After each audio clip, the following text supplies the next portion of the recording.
Hello and welcome to Tash Talks episode 21, which for those that don't know, 21 is my lucky number. And of course, it is my birthday. Not today. It is my birthday. Like the 21st is my birthday. So I definitely think that plays into it. So I'm really excited for today's session. Back to our Q&A style, which I'm really excited about. Hello. What I would like to start with, as per, is kind of a little overview of what's going on in my world at the moment. So we are starting Conscious Coach round 3 next week, which I'm truly so excited about. It's got the most incredible intimate group of girls in there, which I'm so buzzed about them experiencing RRT for the first time and the transformations that they are going to have. It's going to be epic. So if you are interested and want to find out some more information and want to ask me a question, then just slide into my DMs, ask me the question. Or if you're like, Tash, no, I want to sign up. I want to master the inner game. I want to rewire my subconscious mind because I know I've got blocks there. I know I'm getting triggered.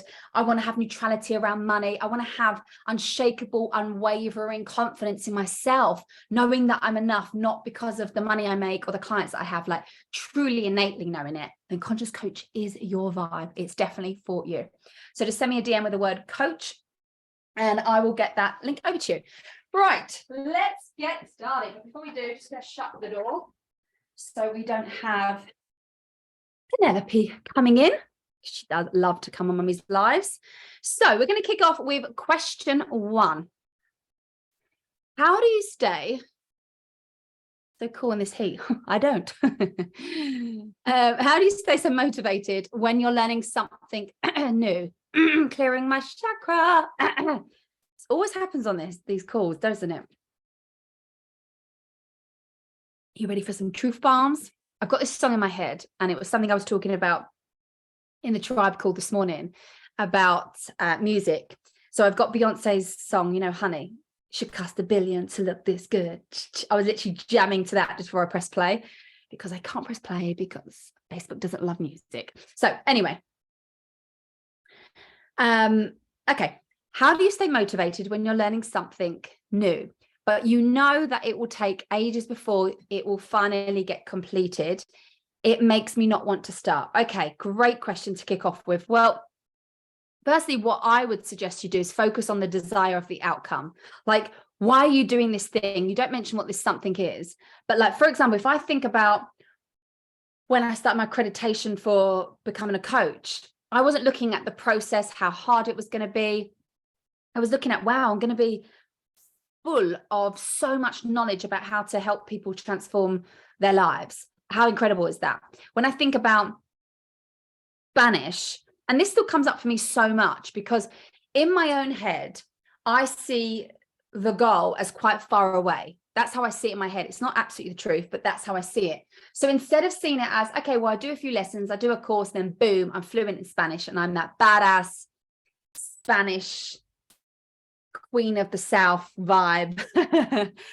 That feels like a lifetime away. Instead, what I do is I say to myself, 1% every single day. If I jump on that call and I'm 1% better than I was last week, if I'm doing the Spanish flashcards with Santiago and I remember a word that I didn't remember last week, or the Spanish classes we take Santiago to, if I remember a sentence or what the color is, or if I remember something 1% better than I did last week, brilliant, and it's progress. So instead of thinking, oh my goodness, I'm a long way off being the level Michael is because he's like expert level, instead of seeing it like that, I actually see it as, wow, well, this is actually incredible that I don't have to do this.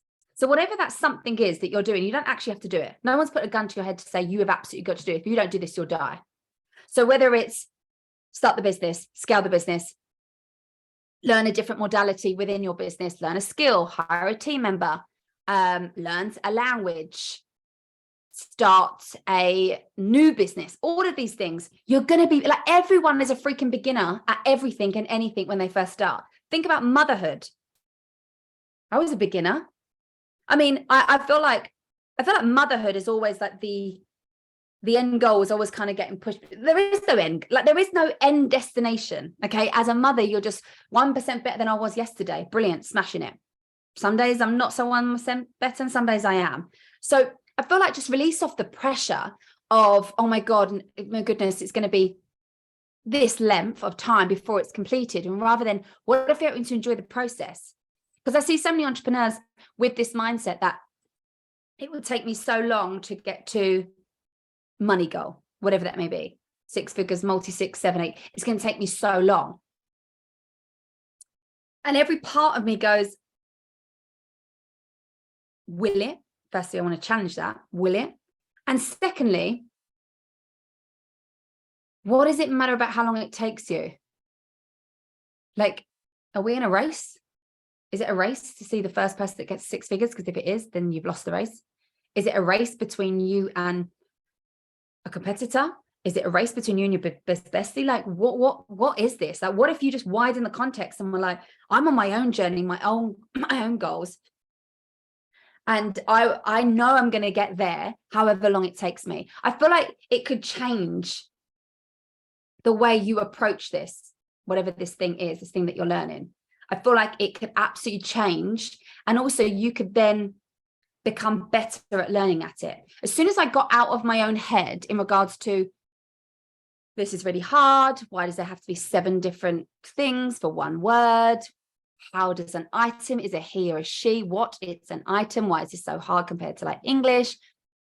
It's going to take me years before I could even be half as good as Michael. All of these things. People are going to laugh. They're going to joke. They're going to speak too fast. I'm not going to know what they're saying. I'm going to be lost. And all of this. As soon as I got out of my own head and was like, listen, I don't need to learn Spanish. I desire to learn Spanish. I'm doing what I can in the time that I've got. I'm making it as much as a priority as I absolutely can with the capacity that I have. Then that's it. That's all I can do. And it's the same with you. So like, stop thinking that it's going to take you too long. And also, if the love's not in it, you're doing it. If I learned Spanish because I had to, I felt that Michael was putting pressure on me, I felt like I should, a good wife and a good mother would learn Spanish, then I'm going to have absolutely no interest in doing it. I'm doing Spanish for me. I'm doing it for me. My higher self, she's badass at speaking Spanish. I want to be able to have conversations with Santiago. I want to be able to go to Spain, which I do. I can have conversations now, but like be at a higher confidence level with it, because that's all a learning language is absolute confidence. And this is why I say confidence is a muscle, because when it comes to business, when it comes to mindset, like I'm so freaking confident because I know my shit. I know I'm great. I know I'm a great coach. I know I get results. I know I freaking obsessed with what I do. I know I care. So like, I'm like, job done. When it comes to the Spanish side of things, I am a beginner. So of course, I need to work on the confidence muscle with that.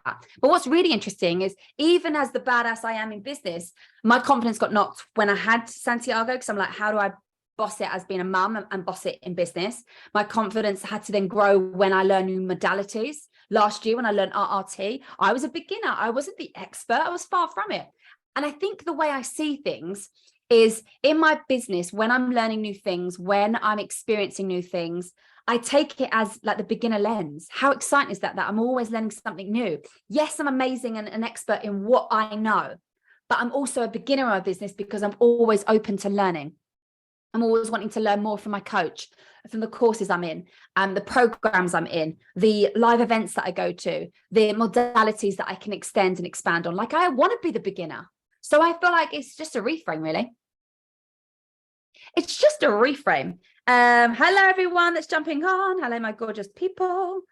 I'm just going to put this up here. 1 minute. I really cannot get that song out of my head. That's the brilliance of this. Good. It's like, okay.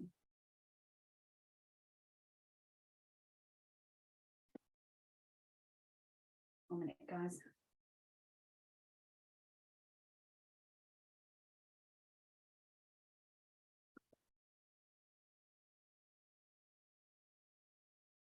Okay, let me have some water before we get into the next one.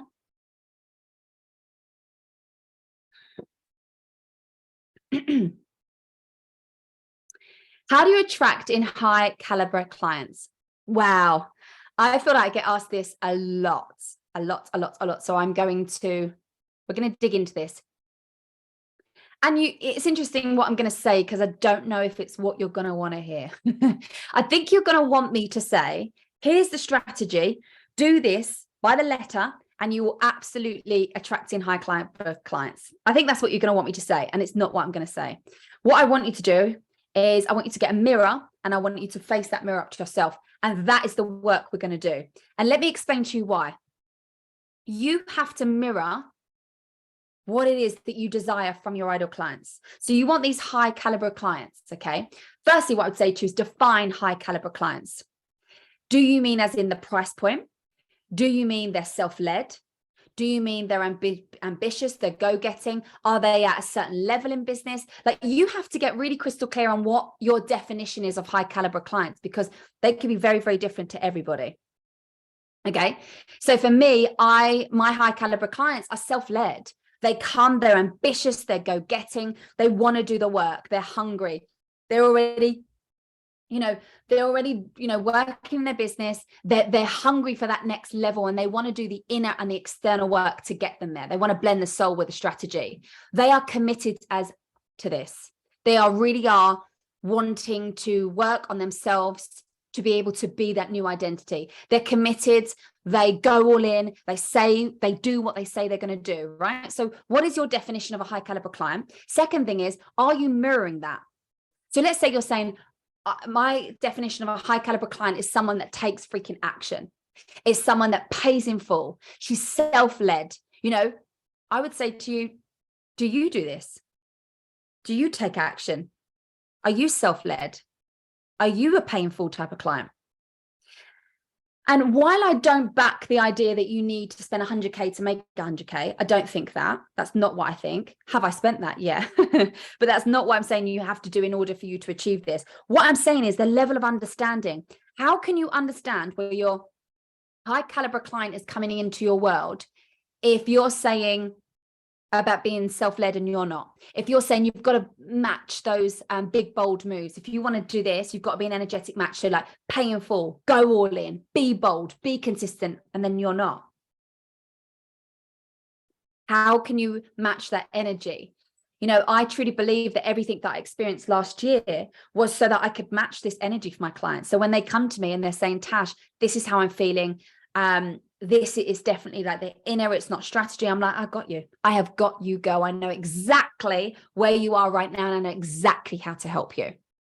That level of confidence in me as a coach is like, boom. I know what it feels like to pay in full. I know what it feels like to have big payment plans every single month to make that commitment. I know what it feels like to step outside my comfort zone, to invest big, to show up big. I know what it feels like to show up and want something and be committed to something where I was getting up at 2 a.m. to join these coaching calls. Like, I can match my clients where they're at. So can you right now? Another thing I want to say is, are you showing up in the energy of the expert of what a high caliber client would want to work with you? Are you? So if I was to check out your Instagram right now, would I get that expert vibes? Would I be like, boom, yes, she's an energy, she's a vibe. How much is it to work with you? It's this, brilliant. Send me the payment link. Okay, you've got to match that. Somebody isn't going to take a leap of faith on somebody if you're not showing up in the energy of an expert. And it doesn't mean you need to have everything perfect. It means you need to be of the energy of an expert. You don't want to, this isn't about wigging something. It's about actually having a strategy. It's actually believing in yourself. It's about having that confidence, the compassion, the conviction, the tenacity, the consistency. It's that. Am I getting that energy when I go onto your Instagram page? Because if you're not, then how do you expect to mirror that in your clients? How do you expect high caliber clients to come to you and go, I want to work with you? Sign me freaking up. It's not going to happen. Always think about this. Power attracts power. Power attracts power. You have to stand in your power to be able to attract those beautiful, powerful, ideal, dreamy unicorn clients. You've got to. This is why I say this all the time. This is your work. It's your business, is your work, is your inner work. It's your biggest self-development journey ever. Ever, ever, ever, ever, ever. Ever. You have got to take responsibility, because what you're doing right now is you're putting it out to them. You're going, oh, it's not fair. I want to attract high paying clients. I want to attract high caliber clients. Like, they're not coming to me. Okay, that may be a point, but let's look at you. Let's look at why that may not be happening. Is there some blocks around you thinking that you can't attract high caliber clients? Is there blocks around you thinking that you actually can't meet the expectation of when someone pays you 10K in full right now? If someone paid you £20,000, just a number, make it your own, 50K, 100K, whatever it is, pay in full right now. Could you match that energy? I go, brilliant. I want to work with you. Sarah, here's 10K. Tony, I want to work with you. Here's 20K pay in full. Tilly, 100K. Brilliant. There you go. Let's go. I'm ready. I'm a high caliber client. I pay in full. I'll show up. I'll do the freaking work. Can you match that? Because if you can't match that, I ain't going to pay it. I am not going to pay it. And this is why I talk about energy so important. I went on to one of the coaches that I worked with, literally just found them. I think they might have come up on my explore page. I checked out her Instagram. 5 minutes later, I'm sending her a DM of, how can I work with you? High caliber client, self-led. I know what I want. I didn't know what it is that I needed help with in regards to which particular part of the strategy, but I know I needed her. I know I looked on her page and was like, this is a vibe. Yes, for sure. I've got so many examples of when I do this, because their energy is matching my energy. They are where I want to get to, and they have done it in a way where I want it to be that way. I will not go and pay 100K pay in full to somebody that hustles, potentially doesn't understand the energetic side to it, doesn't understand what it's like to be a working mum. Like, that to me just wouldn't be the right energy for me. Could be very different to everybody else. So you want to make sure that you are matching your ideal client's energy, because you want this, you desire this, but yet you're not willing to do the work to actually attract that. So what I would actually say is the work actually starts with you. Surprise, surprise. If you could riff on anything, what is the first thing that comes to mind? My mind literally goes bing, bing, bing, bing, bing, bing.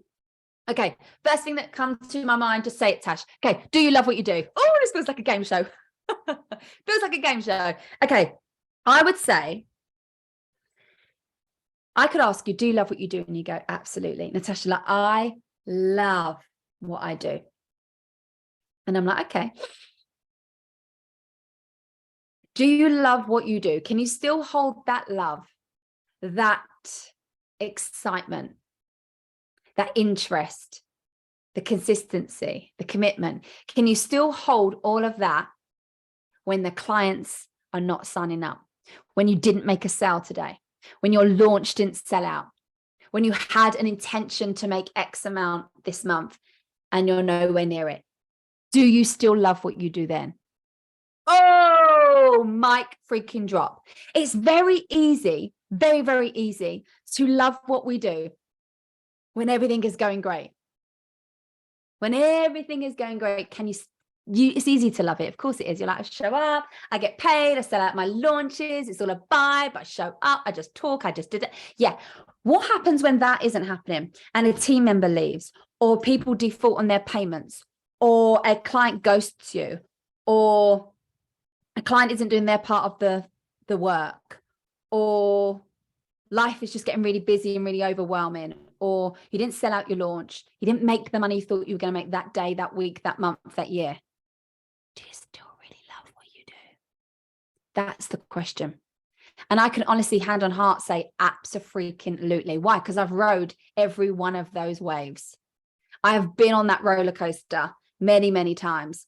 So there's something goes amazing, amazing. And then when it dips, it's like, And this is what RRT taught me, being able to have neutrality around money, to be able to have neutrality around clients, to be able to hold the power of what it is that I do, the value in what I do, the excitement that I have with showing up about an offer without one person buying. Can you still do that?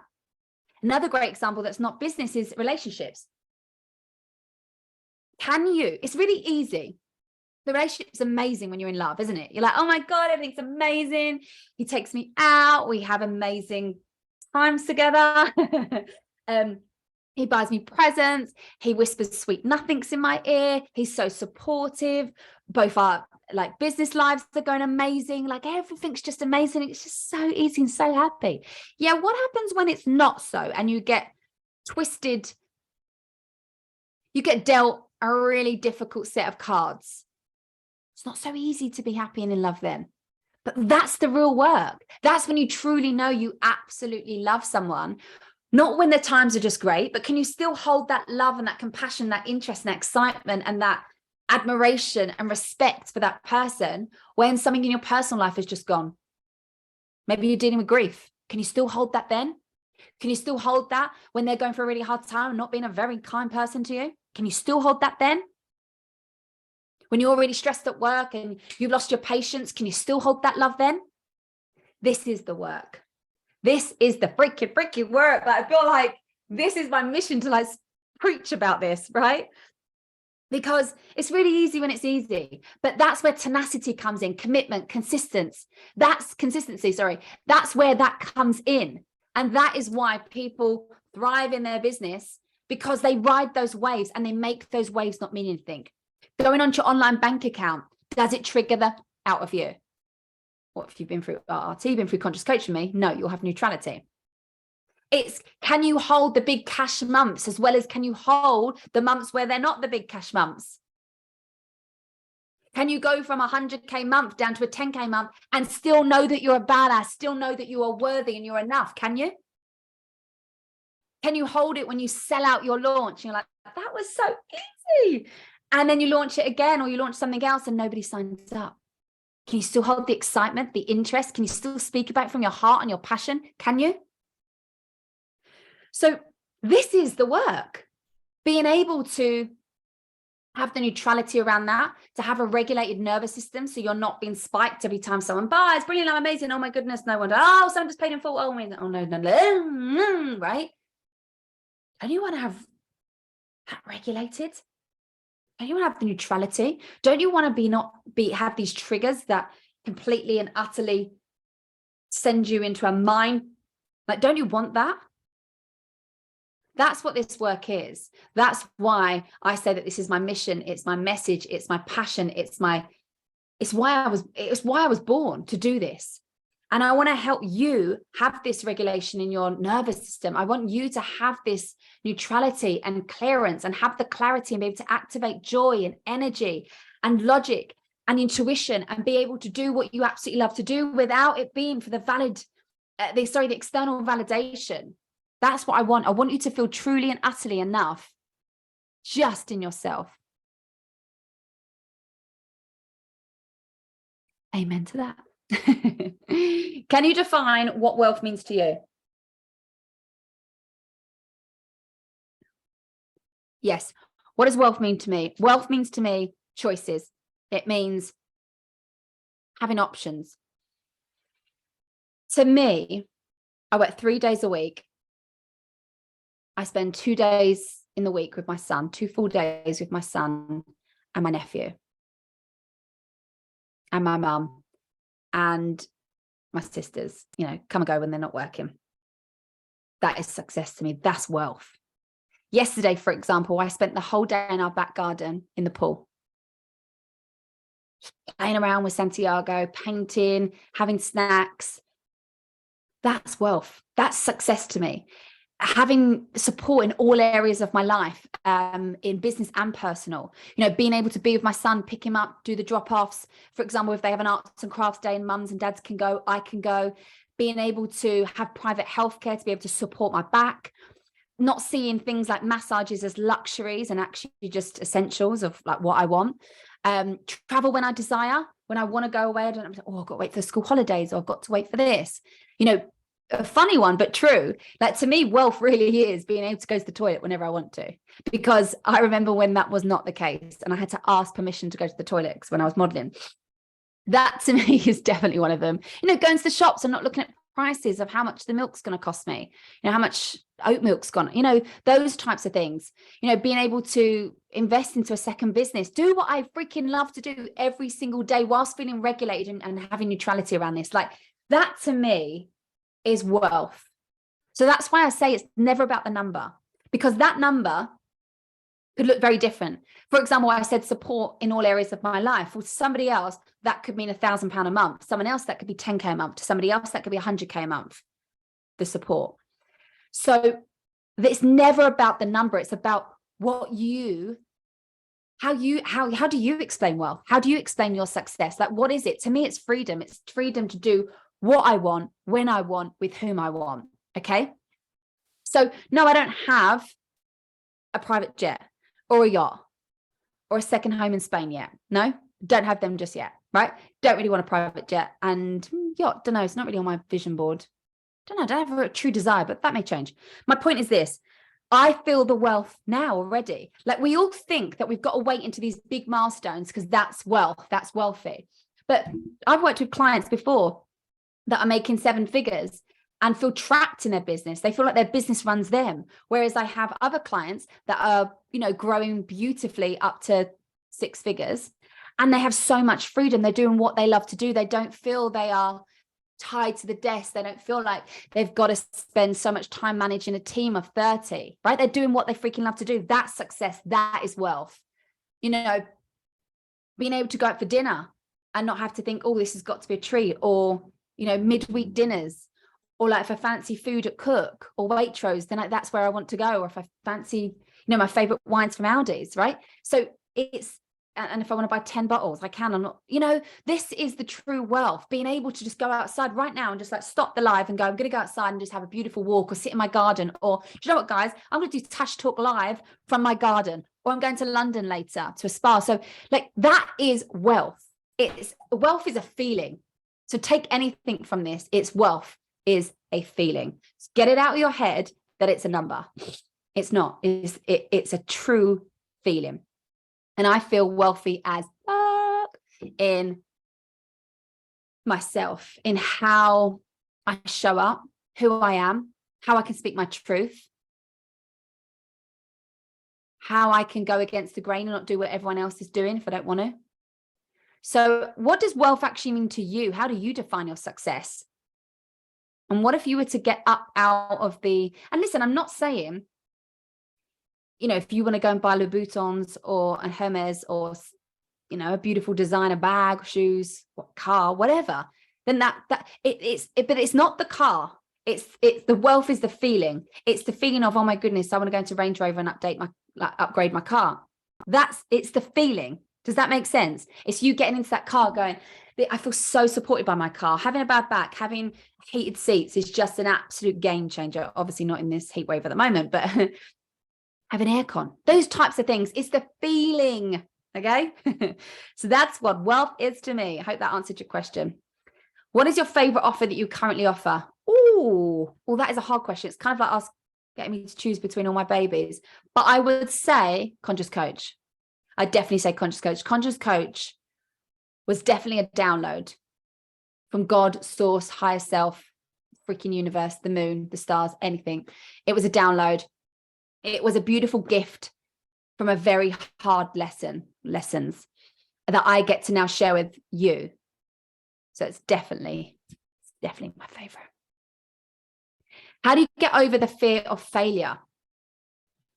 How you get over the fear of failure is realizing it's impossible to have success without failing. It's impossible. You will never meet a successful person that hasn't failed. Never. Big statement. I know. I back it. I've never met one. Have you? Have you met a successful person that has never, ever, ever failed, never messed up, never fallen on their knees, never gotten something wrong, made a mistake? Absolutely not. No. So I think reframe failing. Failing to me is just, it's a lesson or a blessing. Like, you always learn something. My business before this wasn't successful, right? What did I learn? A shit ton. How not to run not a successful business, right? And you never hear somebody say, I learned so much from this success. Sometimes, but the majority of people say, God, I learned so much from the failures, from the mistakes, from messing up. Gosh, I learned so much. So I would reframe what the failing is. And if you could look at something and see it as a lesson and be like, wow, I learned so much from that, which led me to this. That led me to this. This will lead me to that. So I think I think reframing that, and also working through, there sounds like there's a block there. And this is what I teach in Conscious Coach, is how to hold fear. Doesn't mean I don't feel fear. Does not mean that. I hold fear, two very different things. Fear doesn't hold me. And I used to have fears of failing, judgment, and success. And you might be thinking, how can you have fear of success? Yes, you can. Because they all kind of intertwine. They all become one. Like, you're so scared to fail because people are going to judge you and go, look at her. She was just a model and she tried to run a business, and look at her now, right? And then there's the, oh my goodness, what happens if I actually make 6 figures? People are going to judge me. They're going to say I'm too money orientated. They're going to think that was a fluke. She's going to think there's no way she could continue doing that. Who does she think she is? I don't like her anymore. She's out of our league. She doesn't know what it's like to struggle. She only knows what it's like to have money. Like, there's so much intertwined into it. And this is why this work is so important, because, and I'm continuously doing this work. So if you think you're going to do one course, one membership, one program, and you're going to be good to go for the rest of your life, no. And that's why I make Conscious Coach a lifetime program. I want it to be the program you always can tap back into. Your biz bestie here backing you, supporting you, going, feel a bit triggered today? Jump into that podcast. I got you. That's what I want for Conscious Coach. It's everything I needed, going through these and navigating through these. But just because you have fear of judgment doesn't mean you don't do what you want to do. Just because you have fear of success, you don't let it stop you. Just because you have fear of failing, you certainly don't let it stop you. So this is why the importance of learning how to hold fear, so that fear doesn't hold you. Boom shakalaka like a boom. And that rounds us up beautifully to the end of episode 21 in the Tash Talks live show. I hope you have loved it. I hope you found it really valuable. I would love to hear what you do find so valuable. I'd love for you to send me a DM with the nuggets that you took from this. You can put it in below in the comment box. Don't forget, email in teamhelp@natashaclarkcoaching.com, or send me a DM over on Instagram at Natasha Clark Coaching. Send me your questions in. I can't promise you I'll answer them all, but I answer them in the time that we have got. And I also try to vary them up, so all the questions are not on money, all the questions are not on mindset, so they all feel like a different kind of flavor. And I love kind of feeling a bit surprised as well, to kind of not know what's coming up, because I literally just quickly have a brief read of them before I jump on, and sometimes I don't. And that's why sometimes you probably see me stutter over the questions. I'm like, probably should have read this, but then I actually like riffing on it, which I love that question actually. When you asked me about how to riff on the first thing that comes to mind, that was like pressure, under pressure. But then I loved it. I was like, let's just go unfiltered, raw and real, like Tash likes to keep it. Go and have the most incredible day. Don't forget, you are a freaking badass, and I will see you same time, same place next week on Tash Talks live show. Bye bye.